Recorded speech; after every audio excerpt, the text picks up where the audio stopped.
Hi, I am back, and I've been meaning to be back for a while now, but honestly, I just kept on giving myself excuses. For example, one, I just finished my school semester, so I should take a break before I get back into like my hobbies. Or two, I am in a new environment, I'm still trying to adjust. Or three, my room was taken away from me while in the 6 months in which I was away. So I'm not used to I don't have a space for myself or a proper setup with proper lighting and whatnot. Four, oh no, work has started and it's so tiring during the work days. I should just film on weekends. And when weekends come, oh, now this is my long awaited break of the week. I should just relax a little bit. And it's been like that for a month now, but last week I decided to finally edit some of the mini clips that I took while I was in Cancun literally 5 months ago and posted that, and that is my way of easing back onto this platform. This video is going to be about, well, you probably know from the title, but it's gonna be about the anime that I've been watching and liking in the past few seasons, and that spans from fall 2021 to spring 2022. So that also includes the winter season. So it's gonna be divided into 3 chunks of the things that I've been watching so far, but not only that, also liking. And as you can tell, anime content is the thing that I've been leaning on towards, so this might be the type of content that you'll be seeing later on. But yeah, starting with the fall 2021 content, an anime that I liked back then that had a new season recently is Komi-san Can't Communicate. And by the way, none of these are in any particular order. I'm just listing some of the things I watched in those seasons and moving on. So Komi-san Can't Communicate is about a girl who suffers from communication disorder. And what that means is that she has a lot of anxiety when it comes to approaching her classmates, talking to them, befriending them, whatever may be. And because of that, she can't live a normal life like a typical teenage girl her age would. Surprisingly, early on, a boy named Tadano realizes that she has this sort of problem or issue or struggles. And because of that, he encourages her to make a goal of making 100 friends by the end of her school life. And he really does push her and inspire her to keep on reaching that goal, whether it be helping her talk to certain people, helping translate and communicate between certain people, or just pushing her to do her best and to just be herself. And the reason I like this anime is, first of all, I had a really good impression of it in terms of the animation style, the sound, and just the overall aesthetic of it. Although episode 1 is a entirely different aesthetic from the rest of the anime. By that I mean episode 1 was truly beautiful. It was cherry blossoms and chalk sounds and whatnot. And the overall cinematography made it look so beautiful, and I liked it upon first impression. My second impression of the show is that it's funny. I don't know what it is about it, but some of the jokes are also really stupid, but some jokes being obsessive characters or just unique / weird / strange or even quirky characters, they just add a lot of comedic effect to the show. It's a different type of funny, but I still consider it funny. I feel it's not forced, but at the same time, you can tell it's intentional. And then lastly, I feel the plot is fine. I feel the pacing of the story itself is good. The pacing of the plot is good. It's not too slow, it's not too fast, and I do like the character development within a story. Every episode seems to focus on 1 or 2 characters, and you really get to hone in on them like that. And then like after you get like a decent introduction of the characters, you can see how like these relationships form with one another. So overall, I do like this show because one, it's pretty, it's aesthetic and beautiful in its literal meaning. Two, it's funny in my opinion, although it does have a unique sense of humor. And then four, I do feel like the plot is developed nicely, the characters are developed nicely, and it's going at a good pace. It's not too slow, it's not too fast, and like it's not like one of those shows where you're like waiting forever for things to happen.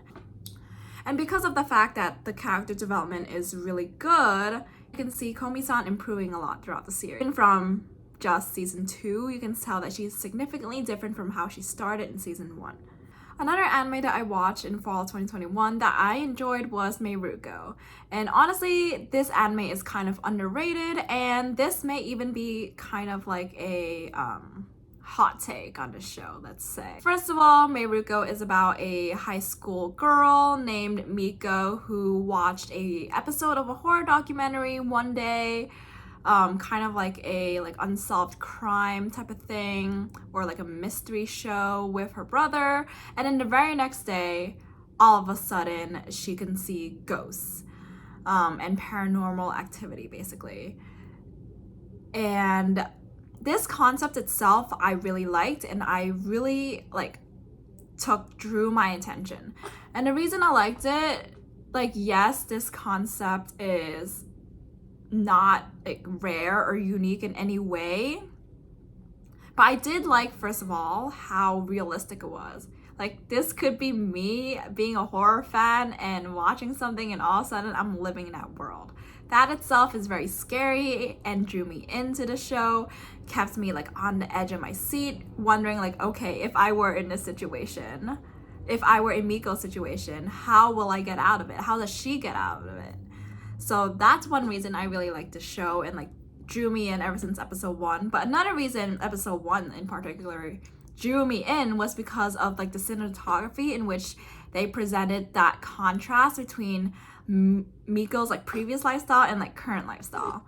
So it's just the use of sound effects, camera angles, point of view perspective allowed us to see how her life was significantly different, and how you as a viewer can see that difference but also feel that urgency to need to for example not look at a ghost when they're trying to attract your attention, that urgency to survive basically. And throughout the series, that is what kept me going, being on the edge of my seat, preparing myself for next jump scare, wondering how she'll get out of the situations that she's in.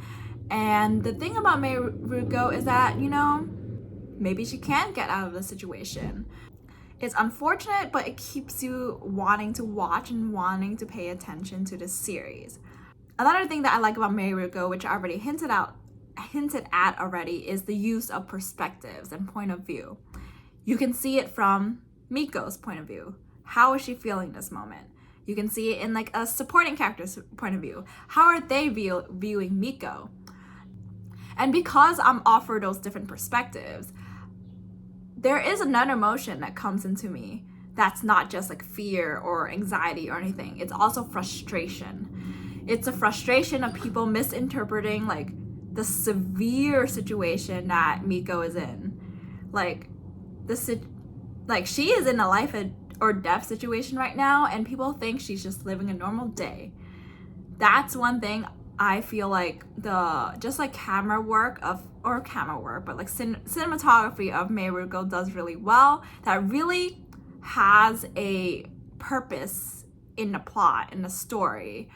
And that's why I like Mieruko. But yeah, like I said, this may be a hot take, but I do like the show Mieruko. Although I can definitely tell that it may be a little bit niched. Not everyone is a horror fan, and if they are, they may prefer certain types of horrors over others. For example, some people pride in jump scares, while others think jump scares are stupid and should focus on plot. I feel like Mieruko has a bit of both, trying to please both audience, but doesn't go 100% one way or the other, if that makes sense. Definitely a lot of parts of it is cliche, you know, like lots of the horror genre itself is cliche, but I do think that Mieruko has unique twists to it by utilizing different point of views. And now finally moving on to winter 2022, this year, the shows that I watched during college while I was eating meals, because like many others, I physically cannot eat without having something playing in the background or foreground. And so on the days in which these episodes come out, it was a breeze. On the other days, sometimes it takes longer to choose the actual thing to watch than it takes for me to actually eat. But anyways, one of the shows that I watched that I enjoyed was in the latest season of Demon Slayer, the entertainment arc. Honestly, I think the entertainment arc was the most interesting one. I feel like Inosuke actually had a purpose in the show. He actually did something. Zenitsu wasn't as annoying as usual, because all I know, like, he definitely mostly just like cries and screams the whole time. So he actually had his act together, although as usual he was sleeping. Tanjiro had some cool power-ups, and I like that. We always love character development here. And of course we love Yuzui. He's so cool. And his wives as well. And also I just really like the demons of this season too. Their backstory was pretty sad. Their character designs are cool. Their fighting style was unique. So overall, kept me entertained for sure. And I feel like some of the previous seasons failed to entertain me as much. So ironically, the entertainment arc entertained me the most. But anyways, what I meant by that is that the previous seasons didn't hit me as well. For example, from season 1, I do think it started off nice. It's definitely cliche. It's definitely not unique in any way. Like, yes, I've heard of the theme of a demon murdering your whole family and then you want to avenge your family, but just so happen your sister turns out to be a demon. Not really a spoiler, by the way. You find that out like 10 minutes into the show. Like, that's very similar to like Attack on Titan and a lot of other shows that you heard about, most likely. So I didn't think it was unique in that in that respect, but I did like the animation style of it, the audio, the cinematography, overall cinematography of it, very, very high quality. And I did like the first like few episodes of watching him train and just like transform from being a regular village boy to a demon slayer, a swordsman. But honestly, that really felt like it for the season. It kind of like slowed down after the first few episodes, and it didn't really get interesting until like episode 9 with like the spider demons and like the awesome sword fights. But even still, it felt kind of boring because it felt like you know that the good guys are gonna win. But Demon Slayer actually does a good job at kind of changing this dynamic of having a very stable understanding to a very dynamic understanding, in the sense that there is no more guarantee that the good guy will win. And you find that in like the train arc. But even still, that the first half of the movie, and so that's why I like the entertainment arc. There's no longer that guarantee that the good guys are gonna win. There's no longer that guarantee. There's no longer that like main character protection. And yeah, it was a ride. It was a roller coaster, and there were new fighting styles, new characters, relationships, and I can see them develop over the time. Overall, this was a solid show. The next show that I watched in winter 2022 is My Dress Up Darling, which is a community favorite actually. And because of that, you probably already know what this show is about. It's about a high school girl named Kirigawa. She is really pretty, popular, whatnot, but she has a honestly not so hidden obsession with anime, video games, manga. She's a big otaku, geek, whatever.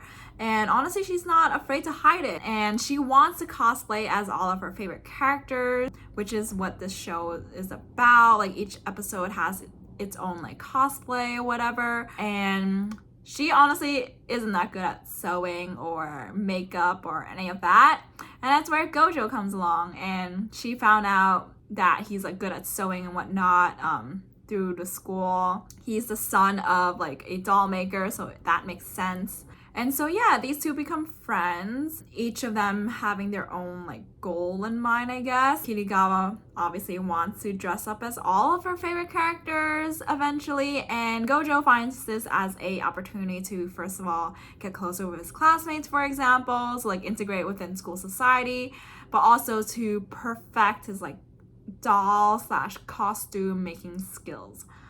And so yeah, why do I like this show? Well, first of all, I started the manga and I didn't really like it. There's something about the show that makes you want to watch it. I think, first of all, the studio does a really good job at pacing. I felt like the manga was pretty slow and like the anime made sense.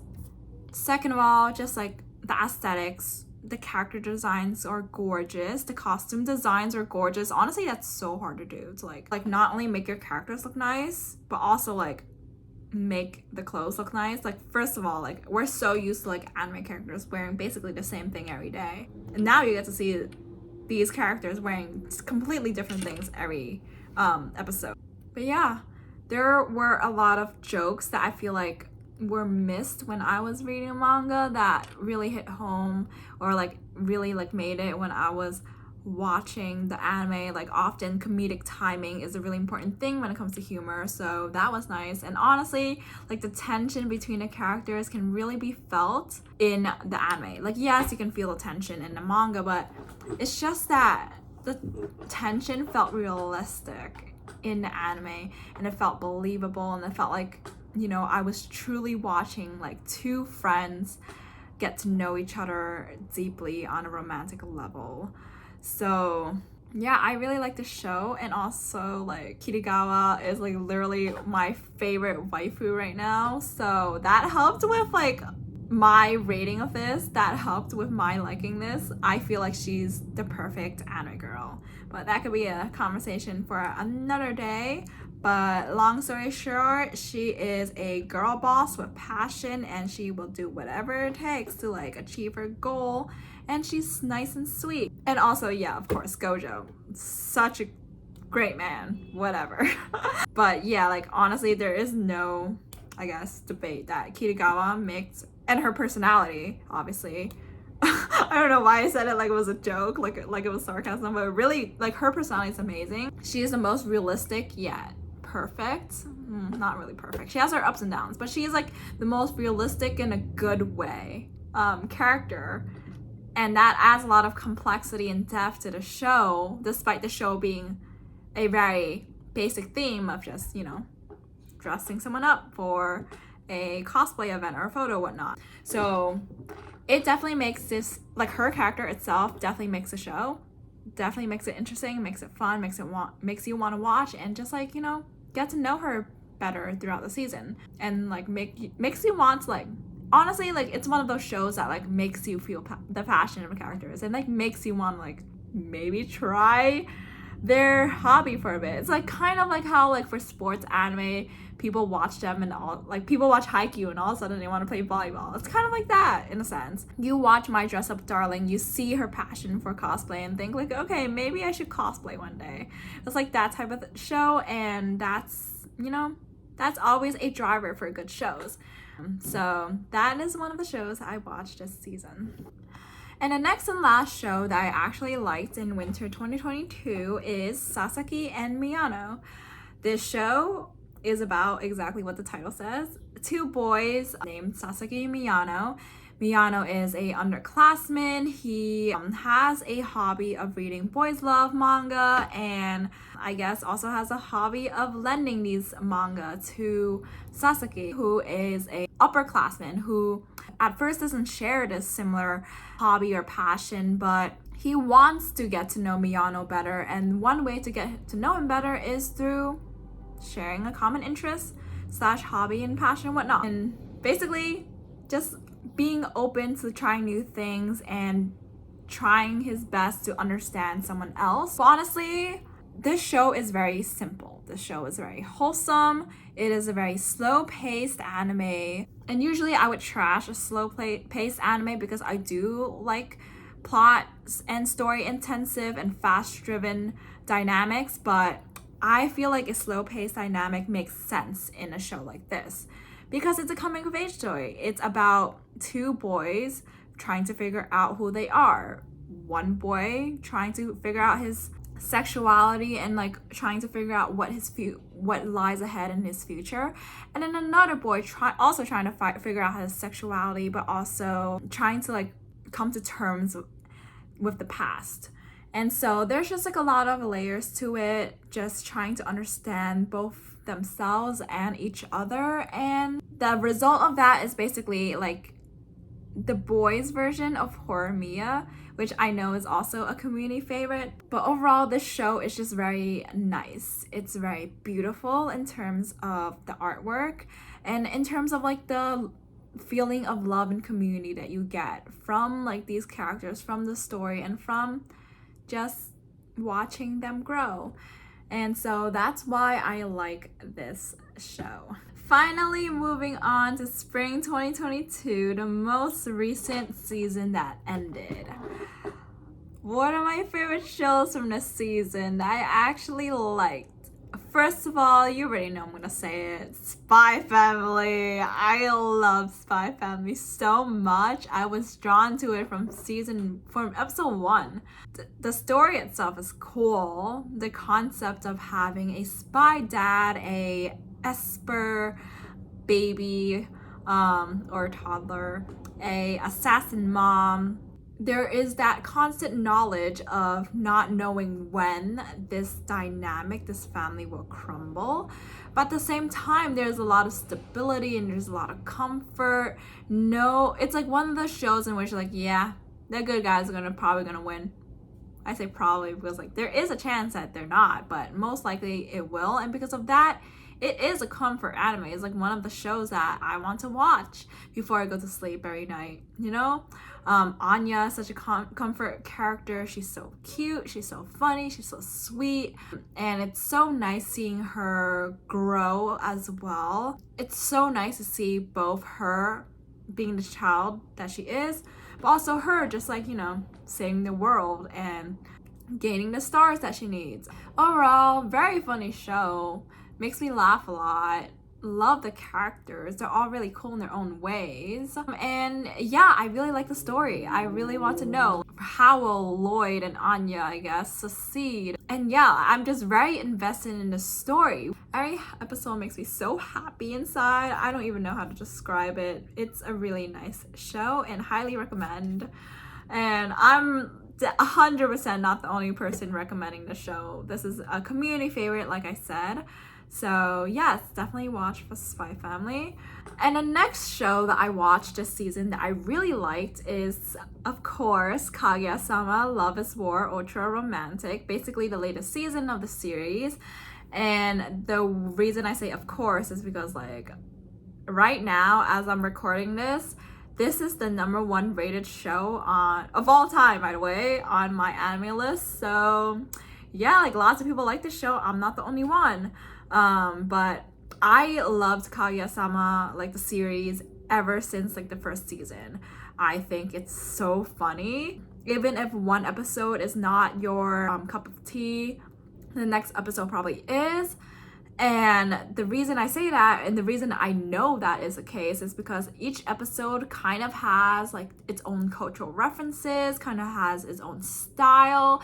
Like I remember like one episode was like Street Fighter style type of joke, and then the next episode was another episode was kind of like in a style of Ace Attorney. Long story short, lots of cultural references, lots of jokes, and I find Kaguya-sama really funny and it just entertains me. It's one of the shows that I love to watch while eating.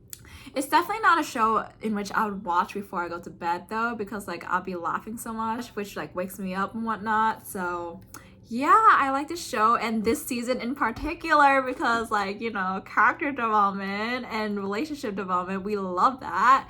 And the question is, how do they, you know, develop their relationships? How do they tell each other that they like each other? Who confesses first, whatnot? This is the season to find out all the answers, and this is why this is the best season and why it's like the highest rated show right now. And this is why I like this season in particular, although I do like the whole series in general. But yeah, highly recommend getting into the Kaguya-sama series. All the episodes are worth it. Like, I may say that most of the character development happens in this season, because it really does. Everything else is important as well. Well, by important, I mean like it's worthwhile to watch because it's funny. I feel like you can definitely skip a lot of stuff and still understand what's going on, but no, I don't recommend skipping any of that. I recommend you watching the whole thing and enjoying it as much as I do. And so that's that. I'm really excited for the next season. There's gonna be another season for this, and for many of the shows I mentioned. And the next and very last show I'll add onto this list for this video is Tomodachi Game, or Friend Game. But before I go any further, I would like to acknowledge that this show, the community is divided on this show. Some people really, really like it, some people don't. And I honestly can explain a little bit of both. So first of all, I like this show for like the first 75% of it. Well, when I entered the show, I honestly didn't read the synopsis, didn't know what to expect. So I came in honestly looking for nothing, and then left episode 1 finding gold, is basically how I would describe it. Tomodachi Game is basically Squid Game. It's basically Squid Game, except from the very beginning, you are friends with your fellow competitors or players or participants or whatever. And yeah, same concept. You play games, you win the game, you get a cash prize, someone is in debt. Squid Game. If you haven't watched it already, that's what the show is about. And that's what this show is about too, except you go in with those friendships instead of like, making the friendships during the games and then like leaving with it. Honestly, if you put it that way, in terms of like the relationship building and character development, maybe Squid Game is better. But yeah. But the difference between Squid Game and Tomodachi Game is that, no offense, Squid Game is super predictable. Tomodachi Game, not predictable at all. I really don't know like what is happening. I don't really want to like sit down and do the math or statistics or anything. Not that it would really help, because like honestly a lot of the plot twists are very random, and for that I would have to say yes, I understand why some people don't like the show. It's because it does really feel like the producers like add a hint in episode 3 and they really stretch it out to like make it make sense by the end of like the arc, by the end of the game, for example. So Tomodachi Game, I would say give it a go. You might like it, you might not like it. I like it for the most part because it is definitely very interesting. I am very invested in the story and in these characters and their relationships. I really want to know like what is the truth, who's the one in debt, yada yada yada. And for context, the main difference that's different between Squid Game and Tomodachi Game is that in Squid Game, everyone enters with a debt and everyone wants to leave with money. But in Tomodachi Game, only one of these people have a debt. Only one people in the friend group has a debt. And if you're all good friends with each other, then you're like, yeah, okay, we'll work together. But if you're not, well, you're fucked. So yeah, that's what Tomodachi Game is about. I like it because I think it's interesting. It's just, these games are unique in my opinion. I wouldn't have thought of these rules otherwise. You might like it. I feel like the last couple of episodes were like, ugh, this is kind of stupid. This is a stretch for sure. So I definitely like understand the counter argument or whatever for the last few episodes, but overall I do think this is a solid anime, at least a solid first season, and curious about what's gonna happen next, like whether or not they'll solve the game and who's gonna survive and all that. These are all of the shows that I've been liking so far. If you like this, then you'll definitely be seeing more because I love the intersection of writing and cinematography in terms of animation. So yeah, that's just like a fancy way of me saying I love anime. But yeah, I'll see you again soon, for real this time. Until then, have a great one.